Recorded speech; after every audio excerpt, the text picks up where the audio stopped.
The Elephant Man. One of the most interesting human marvels is known as the Elephant Man. The times and tribulations of the Elephant Man.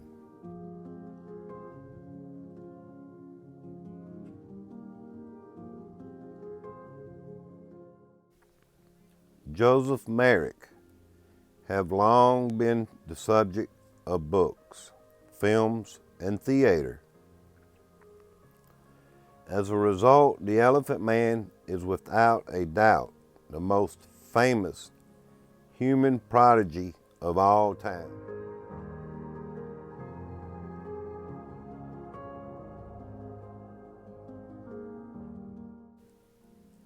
His story garnered the sympathy of Victorian England, and after the span of 100 years, his plight remains no less heart-wrenching or inspiring.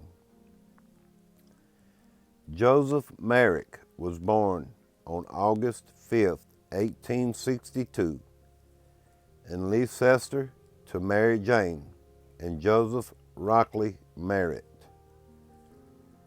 He had a younger brother and sister and was completely normal until the age of 3.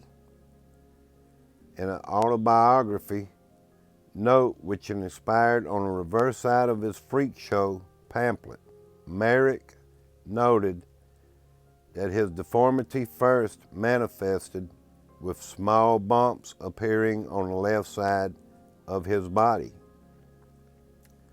By the time he was 12 and his mother passed away, Joseph's deformities were severe. When his father remarried, his stepmother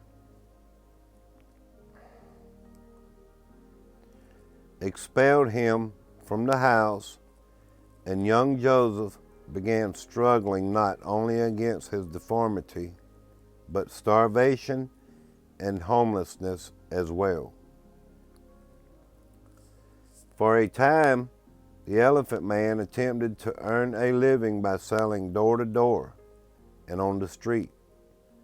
Despite hiding his face behind a burlap mask, the Elephant Man still endured the constant harassment of local children and many adults.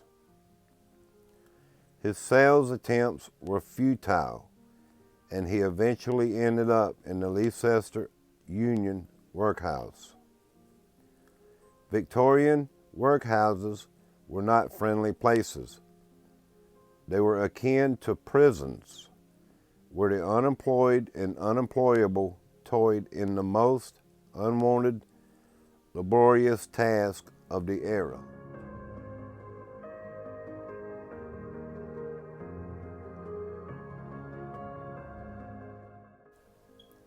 Due to his progressing deformity, Joseph was soon unable to manually work at all, and on August 29, 1884, he took a job as a curiosity attraction.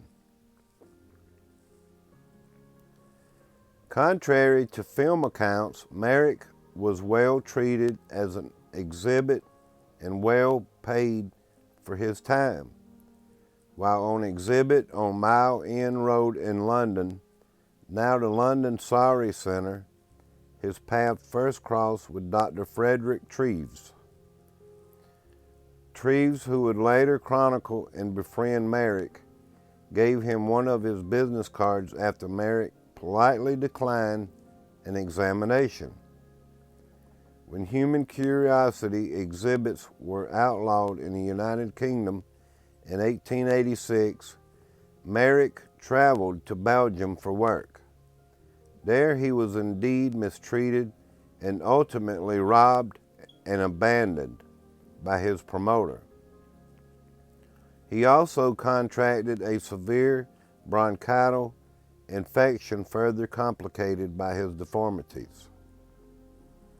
Upon his return to London, Merrick was involved in a disturbance at Liverpool Street train station when his mask appearance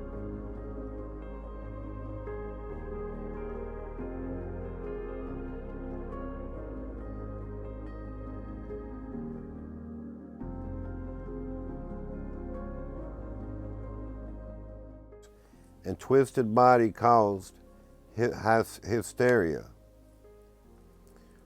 Merrick was unable to speak due to his bronchial infection, but had retained the business card of Dr. Treves, which he presented to authorities.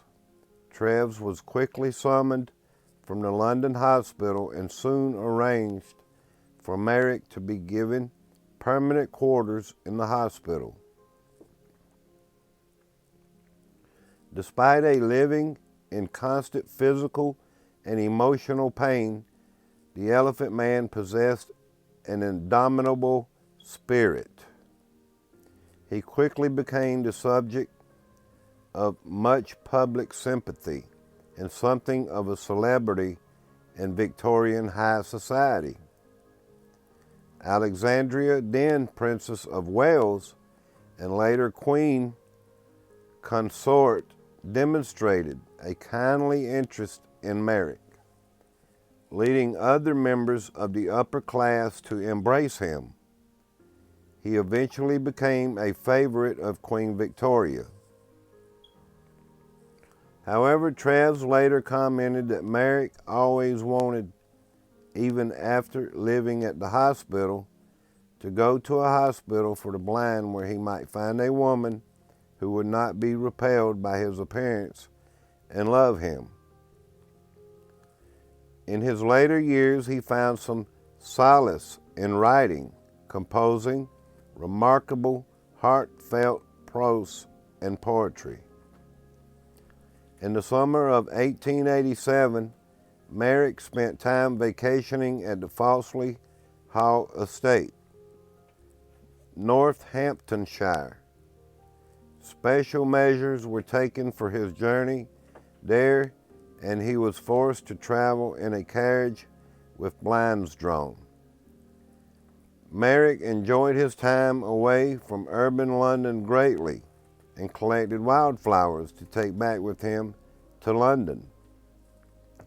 He visited Fawsley Hall again in 1888 and 1889.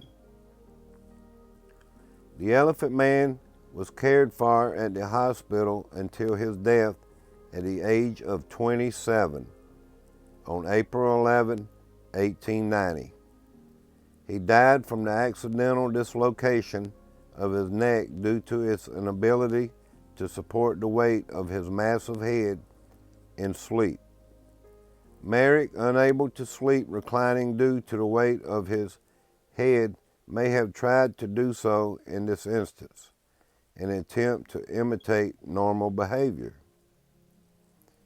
Joseph Merrick was originally thought to be suffering from elephantitis. In 1971, Ashley Montague suggested in the book, The Elephant Man, a study in human dignity, that Merrick suffered from neurofibromatosis type 1, a genetic disorder also known as von Recklinghausen's disease. NF1 is still strongly associated with Joseph Merrick in the mind of the public. However, it is postulated in 1986 that Merrick actually suffered from ptosis syndrome, a condition which had only been identified in 1979. Merrick's preserved skeleton was previously on display at the Royal London Hospital.